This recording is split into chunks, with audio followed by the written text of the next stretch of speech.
प्यारे बच्चों, फिर से एक नई वीडियो में आपका हार्दिक स्वागत है। मैं हूं सुशीला शर्मा। आज हम इस पाठ का हिंदी अनुवाद करेंगे, तो चलिए अब पाठ शुरू करते हैं। बच्चों, पहले हम पूरे श्लोक का उच्चारण करेंगे। पृथिव्याम त्रीणि रत्नानि जलमन्नं सुभाषितम मूढ़ै पाषाण खंडेषु रत्न संज्ञा विधीयते। अब हम एक एक शब्द का अर्थ समझेंगे। पृथिव्याम पृथ्वी पर, त्रीणि तीन प्रकार के, रत्नानि रत्न, जलमन्नम जलम प्लस अन्नम जल और अन्न, सुभाषितम सुंदर वचन, मूढ़े मूर्ख लोग, पाषाण खंडेषु पत्थरों के टुकड़ों में, रत्न संज्ञा रत्नों के नाम, विधीयते जानते हैं। अब हम पूरे श्लोक का भावार्थ समझेंगे।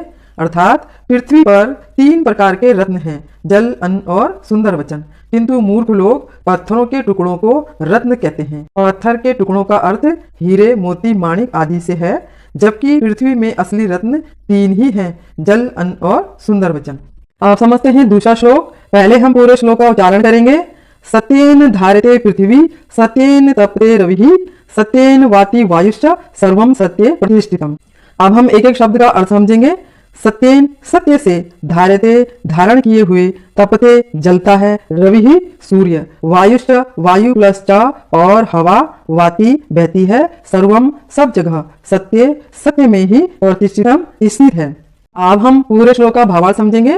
अर्थात सत्य के द्वारा ही पृथ्वी ब्रह्मांड में टिकी हुई है, सत्य के द्वारा ही सूर्य जलता है, सत्य के द्वारा ही हवा बहती है और सब कुछ सत्य में ही स्थित है। अर्थात सत्य के द्वारा ही यह सृष्टि चल रही है। अब समझते हैं तीसरा श्लोक। पहले हम पूरे श्लोक का उच्चारण करेंगे। दाने तपसी शौर्य च विज्ञाने विनय नये, विस्मयो नाहि कर्तव्यो बहुरत्ना वसुंधरा। अब हम एक एक शब्द का अर्थ समझेंगे। दाने दान में, तपसी तप में, शौर्य बल में, च और विज्ञाने विज्ञान में, विनय विनम्रता में, नए नीति में, विस्मयो आश्चर्य, न नहीं ही क्योंकि, कर्तव्यो करना चाहिए, बहुरत्ना अनेक रत्नों वाली, वसुंधरा पृथ्वी। अब हम पूरे श्लोक का भावार्थ समझेंगे। अर्थात दान में, तप में, बल में, विज्ञान में, विनम्रता में और नीति में आश्चर्य नहीं करना चाहिए, क्योंकि पृथ्वी पर ये सब भी रत्न ही हैं। अर्थात पृथ्वी अनेक रत्नों वाली है। अब समझते हैं चौथा श्लोक। पहले हम पूरे श्लोक का उच्चारण करेंगे। सद्भि रेव साहसीत, सद्भिः कुर्वी संगतिम, सद्भिर्वादम मैत्रीं च न सद्भिः किंचित आचरेत। अब हम एक एक शब्द का अर्थ समझेंगे। बच्चों, यहाँ पर सद्भि का अर्थ सज्जन पुरुष से है। सद्भि रेव, सद्भिः प्लस एव, सज्जनों के साथ ही, साहसीत सह प्लस आसीत साथ बैठना चाहिए, पूर्वीत करना चाहिए, संगतिम संगति करना, सद्भिर्वादम सद्भिः प्लस विवादम वार्तालाप, मैत्रीम मित्रता च और ना सद्भिः न प्लस असद्भिः जो सज्जन नहीं है, किंचित आचरित कोई भी आचरण। अब हम पूरे श्लोक का भावार्थ समझेंगे। अर्थात अच्छे लोगों के साथ ही बैठना चाहिए, अच्छे लोगों के साथ ही संगति करनी चाहिए और अच्छे लोगों के साथ ही वार्तालाप और मित्रता करनी चाहिए, और जो असज्जन अर्थात बुरे लोग होते हैं उनके साथ इनमें से कोई भी आचरण नहीं करना चाहिए। अब समझते हैं पांचवा श्लोक। पहले हम पूरे श्लोक का उच्चारण करेंगे। धन धान्य प्रयोगेषु विद्यायाः संग्रहेषु च आहारे व्यवहारे च त्यक्त लज्जः सुखी भवेत्। अब हम एक एक शब्द का अर्थ समझेंगे।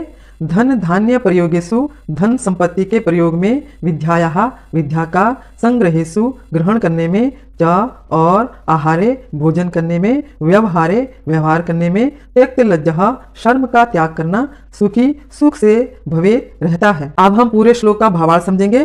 अर्थात जो व्यक्ति धन खर्च करने, विद्या प्राप्त करने, भोजन करने और दूसरों के साथ व्यवहार करने में शर्म को त्याग देता है, वह हमेशा सुखी रहता है। अब समझते हैं छठा श्लोक। पहले हम पूरे श्लोक का उच्चारण करेंगे। क्षमा वशीकृति लोके क्षमया किम न साध्यते, शांति खड्गः करे यस्य किम करिष्यति दुर्जनः। अब हम एक एक शब्द का अर्थ समझेंगे। क्षमा वशीकृति लोके, क्षमा संसार में सबसे बड़ा वशीकरण है। क्षमया क्षमा से, किम क्या, न नहीं, साध्यते सिद्ध होता है, शांति खड्गः शांति की तलवार, करे हाथ में, यस्य जिसके, किम क्या, करिष्यति कर लेगा, दुर्जनः दुष्ट व्यक्ति। अब हम पूरे श्लोक का भावार्थ समझेंगे। अर्थात संसार में क्षमा सबसे बड़ा वशीकरण है। क्षमा ने संसार को अपने वश में किया है। क्षमा से क्या प्राप्त नहीं हो सकता, अर्थात क्षमा से सब कुछ प्राप्त हो सकता है। जिसके हाथ में शांति रूपी तलवार हो उसका दुष्ट भी कुछ नहीं बिगाड़ सकता, अर्थात शांति और क्षमा के आगे दुष्ट भी झुक जाते हैं। तो बच्चों, यहाँ पर हमारे सभी श्लोकों का हिंदी अनुवाद भी पूरा हो चुका है।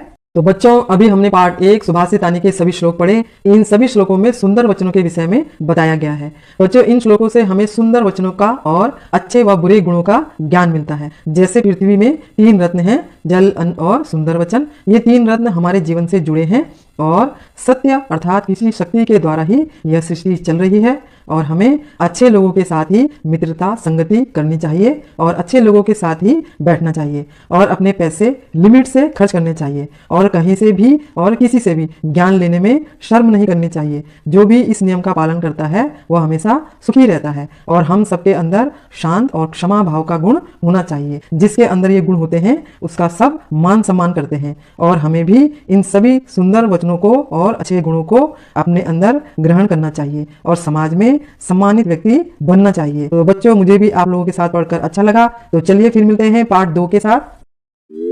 तो प्यारे बच्चों, वीडियो अच्छी लगी तो लाइक, कमेंट और चैनल को सब्सक्राइब जरूर करें। Thanks for watching.